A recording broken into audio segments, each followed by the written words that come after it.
नमस्कार दोस्तों, आप देख रहे हैं नॉलेज बज और आज के वीडियो में हम बात करेंगे एसएससी सीजीएल के ऑफिशियल नोटिफिकेशन के बारे में। और एसएससी सीजीएल का नोटिफिकेशन 23 तारीख को आ चुका है और यहाँ पे आप देख सकते हैं कि मैंने पहले से डाउनलोड किया है एसएससी सीजीएल का ऑफिशियल नोटिफिकेशन। तो जल्दी से हम देख लेते हैं कि ऑफिशियल नोटिफिकेशन में आपको क्या क्या देखने को मिलने वाला है यहाँ पे। तो यहाँ देख सकते हैं कि ये सीजीएल का ऑफिशियल नोटिफिकेशन है।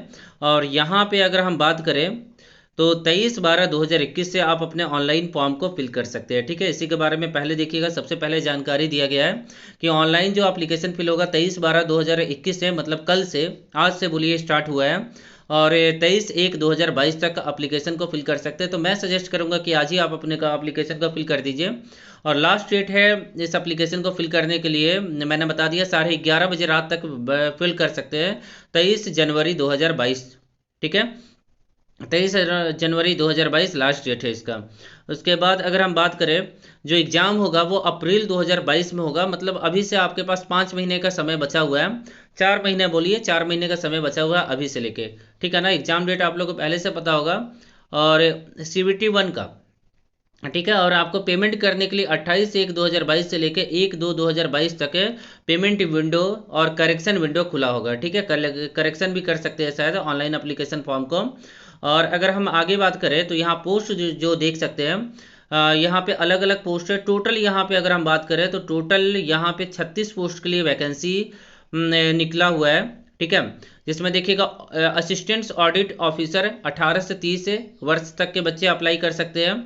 और यहाँ असिस्टेंट अकाउंट ऑफिसर 18 से 30 है। असिस्टेंट से सेक्शन ऑफिसर 20 से 30 है। असिस्टेंट से सेक्शन ऑफिसर मैंने बता दिया। यहाँ पे 30 साल देख सकते हैं, 20 से 30 साल मांगा गया है। ठीक है, कुछ ऐसे पोस्ट है जहाँ 32 साल भी मांगा गया है, कुछ ऐसे पोस्ट है जहाँ पे 27 साल भी मांगा गया है। ठीक है, तो एक ही पोस्ट है जूनियर स्टैटिकल ऑफिसर JSO। अगर आप लोग बनना चाहते हैं तो वहाँ पे जो एज लिमिट रखा गया है यहाँ पे देख सकते हैं 18 से 32 है। ठीक है, तो 32 वर्ष तक के बच्चे इस फॉर्म को फिल कर सकते हैं।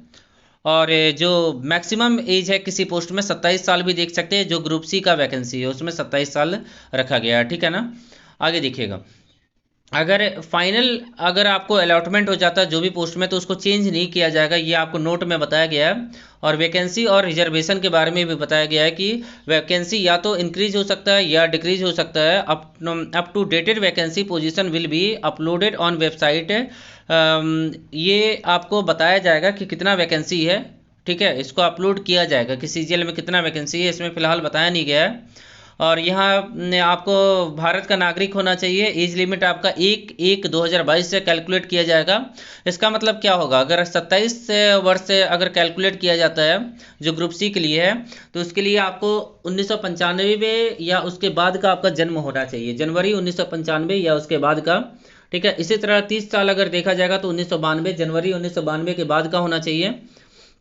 उसके बाद 18 से 30 का देखा जाएगा तो यहाँ देख सकते हैं कि जनवरी 1992।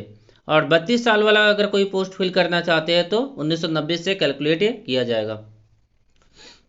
अब यहाँ पे अलग अलग रिजर्वेशन कैटेगरी के लिए अलग अलग आपको आरक्षण, मतलब रिजर्वेशन मिल जाएगा, कोटा मिल जाएगा, जिसके तहत 5 साल और एज रिलैक्सेशन दिया जाएगा। ठीक है, तो आप लोगों को ये पता होगा, इसके बारे में हम बात नहीं करेंगे। अगर हम आगे देखें यहाँ पे नोटिफिकेशन में और भी कुछ खास है तो उसको हम देख लेते हैं। क्वालिफिकेशन ग्रेजुएशन चाहिए इसमें। एप्लीकेशन फॉर्म होता है 100 रुपया, मतलब 100 रुपया केवल लगेगा एप्लीकेशन चार्ज। ठीक है, ऑनलाइन पेमेंट करना है। बैचलर डिग्री होना चाहिए ऑडिट ऑफिसर के लिए। ठीक है, बैचलर डिग्री होना चाहिए। और क्वालिफिकेशन चार्ट CA हो, कॉस्ट मैनेजमेंट हो, ठीक है, इन सब में आपका होना चाहिए। आगे अगर हम देखें जूनियर स्टैटिकल ऑफिसर के लिए बैचलर डिग्री होना चाहिए, किसी भी यूनिवर्सिटी से 60% मार्क्स होना चाहिए मैथ्स में 12 लेवल पे, तभी आप अप्लाई कर सकते हैं। या फिर bachelor degree in any 1 subject statistics as होना चाहिए, कोई भी एक सब्जेक्ट आपका। Statistical investigator grade 2 bachelor degree होना चाहिए यहाँ पे। ठीक है, और assistants in national company law, यहाँ पे लॉ मांगा जाएगा। डिग्री जो होना चाहिए लॉ में होना चाहिए, बैचलर डिग्री होना चाहिए, साथ में लॉ भी होना चाहिए। Research assistance in national human rights है, अगर इस पोस्ट के लिए अप्लाई करते हैं तो बैचलर डिग्री के साथ है मिनिमम 1 ईयर का इस फील्ड में आपको एक्सपीरियंस होना चाहिए। और बाकी जितने भी पोस्ट है उनके लिए ग्रेजुएशन होना चाहिए किसी भी स्ट्रीम से, BA BSc कॉमर्स, कोई भी बच्चे इसे अप्लाई कर सकते हैं। अप्लाई कैसे करना है, ऑनलाइन पोर्टल पे जाना है, मैं अभी आपको बताऊंगा। आपने आईडी पहले से बनाया होगा। यहाँ देखिए 100 रुपये है एप्लीकेशन फ़ी, ठीक है, केवल 100 रुपये आपका एप्लीकेशन फ़ी लगता है, बहुत कम है।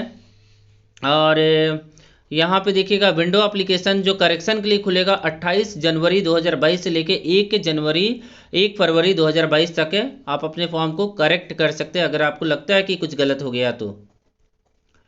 और यहाँ पे अगर हम देखें तो एग्ज़ाम सेंटर के बारे में बताया गया है कि सेंट्रल रीजन में कौन कौन से जोन आते हैं, ईस्टर्न रीजन में कौन कौन से जोन आते हैं। वो जैसे आप अपना ये सेंटर चूज कीजिएगा, आपका रीजन अपने आप पे वो ऑटोमेटिक सेलेक्ट कर लेगा, ठीक है ना, उसके लिए आपको सोचना नहीं है। आप चाहे तो जहाँ पे आप हैं वहाँ का रीजन भी सेलेक्ट कर सकते हैं, बट आपको होम सिटी में चाहिए तो ये चीज़ देख लीजिएगा। आप अपने होम सिटी को ही, जहाँ भी आपका होम सिटी होगा वहाँ सेंटर चूज कीजिएगा, आपका होम सिटी में आपका पोस्टिंग होगा, ठीक है। अब यहाँ देखिएगा अगर कोई भी चेंज नहीं कर सकते फॉर्म फिल करने के बाद, ठीक है ना, इस बात का ध्यान रखना है। और जो एग्ज़ाम होगा वो 4 फेज में होगा, Tier 1 होगा, Tier 2 होगा, Tier 3 होगा और Tier 4 होगा। Tier 1 में कंप्यूटर बेस्ड टेस्ट होगा, Tier 2 भी कंप्यूटर बेस्ड टेस्ट होगा, उसके बाद Tier 3 डिस्क्रिप्टिव पेपर होगा, paper pen mode. Tier 4 computer test होगा, मतलब स्किल टेस्ट होगा अगर आप अप्लीकेबल होंगे उसके लिए तो, ठीक है। अब देखिए एग्जाम पैटर्न सेम है, कुछ भी चेंज नहीं है यहाँ पे Tier 1 और Tier 2 का। Tier 1 में देखिए कि वही 25 नंबर का 4 सेक्शन, 50 से 1 क्वेश्चन 2 नंबर का, और नेगेटिव मार्किंग आप जानते हैं कि 0.5 होगा यहाँ पे, और 1 घंटे का टाइम मिलेगा। अगर आप PWD कैंडिडेट है तो आपको 1 घंटे 20 मिनट का समय मिलने वाला है यहाँ पे, ठीक है। और 200 नंबर का एग्ज़ाम होगा। पेपर 2 आपका जो Tier 2 होगा, पेपर 1 पेपर 2 दो पेपर में डिवाइड किया गया है। मैथ्स 200 नंबर का होगा और इंग्लिश 200 नंबर का होगा। टोटल ये 400 नंबर का होगा और 2 घंटा आपको इच पेपर के लिए मिलेगा। यहाँ लिखा हुआ है इच पेपर 2 आवर, ठीक है। अगर आप PWD है तो आपको यहाँ पे 2 आवर मिलेगा, 40 मिनट, 2 घंटा 40 मिनट का समय मिलेगा। और उसके बाद पेपर 3 के लिए अगर आप अप्लीकेबल है तो स्टैटिक्स का एग्ज़ाम होगा। पेपर 4 के लिए जनरल स्टडी, फाइनेंस और इकोनॉमिक्स का एग्ज़ाम होगा, ठीक है ना। और इसके लिए अप्लीकेबल होंगे तब, ज़्यादातर बच्चे Tier 2 में पेपर 1 और 2 ही का एग्ज़ाम देते हैं, ठीक है, सभी का एग्ज़ाम नहीं देते हैं यहाँ पे। और यहाँ देख सकते हैं मैथ्स, रीजनिंग और GK इंग्लिश, ये 4 सेक्शन है Tier 1 में। ये आप लोगों को पैटर्न पता होगा। नेगेटिव मार्किंग 0.5 है जो मैंने बता दिया, ठीक है ना। और Tier 2 में 1/4 है, मतलब 0.25 है, क्योंकि एक क्वेश्चन एक ही नंबर का है वहाँ पे। अब यहाँ देखेंगे तो डिस्क्रिप्टिव के बारे में बताया गया, जहाँ पे आपको ऐसे लिखना है, लेटर लिखना है, तो एप्लीकेशन लिखना है, यही लिखना है। 100 नंबर का एग्ज़ाम होगा, 1 घंटा टाइम दिया जाएगा आपको।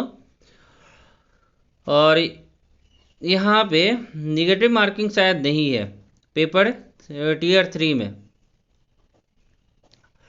और पेपर स्किल टेस्ट है, आप देख सकते हैं, डेटा एंट्री स्पीड टेस्ट होगा, कंप्यूटर टेस्ट, जो टाइपिंग टेस्ट, ये सब होगा उसमें। और ये सिलेबस दिया हुआ अंतिम में, यहाँ पे देख सकते हैं सिलेबस दिया हुआ। ये पूरा का पूरा नोटिफिकेशन आपको टेलीग्राम पे मैं शेयर कर दूंगा, वहाँ से जाके आप देख सकते हैं, ठीक है। डिटेल सिलेबस आप देख सकते हैं, यहाँ पे दिया हुआ है कि क्या क्या दिया जाएगा एग्ज़ाम में। सभी चीज़ को इस बार बहुत अच्छे तरीके से दिया गया है, ठीक है।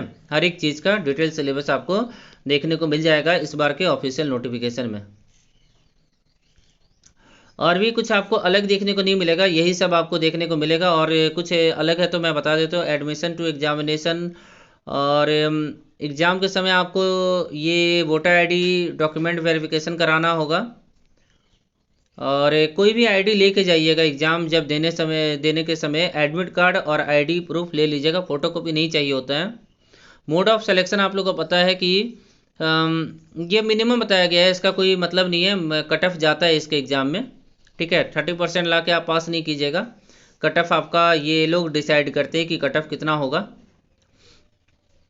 और कुछ खास नहीं है दोस्तों, तो यही था इस ऑफिशियल नोटिफिकेशन में, ठीक है। नीचे आपको कुछ ये 1 टाइम रजिस्ट्रेशन कैसे कैसे आपको फॉर्म फिल करना है वो आपको इंस्ट्रक्शन दिया है, तो आप चाहे तो इस चीज़ को देख सकते हैं, ठीक है। फ़ोटो अपलोड कैसे करना है तो ध्यान दीजिएगा, फ़ोटो इस तरह का होना चाहिए, जो ये वाला फ़ोटो है ना, ऐसा आपको अपलोड करना है। अगर इस तरह से अपलोड नहीं करते हैं तो गलत हो जाएगा, यही आपका सही है, ठीक है। बाकी ये सब क्या है, गलत है। नीचे आपको गलत दिया हुआ है, मैं गलत वाला दिखा देता हूँ। ये सभी क्या है, गलत है। इस तरह से अपलोड करेंगे तो आपका फॉर्म रिजेक्ट होने वाला है, ठीक है। और ये अलग अलग पोस्ट के बारे में कुछ और भी जानकारी दिया हुआ है, तो ये हमारे काम का नहीं है, ठीक है ना। तो हमारे काम का जितना भी जानकारी था मैंने आपको बता दिया इस वीडियो में। अगर वीडियो आप लोग को अच्छा लगा हो तो वीडियो को प्लीज़ लाइक करके, चैनल को प्लीज़ सब्सक्राइब करके हमें सपोर्ट कीजिएगा। आशा करता हूँ कि आज का दिन आप लोग का काफ़ी अच्छा रहे। अगले वीडियो में फिर से मिलता हूँ। Thank you.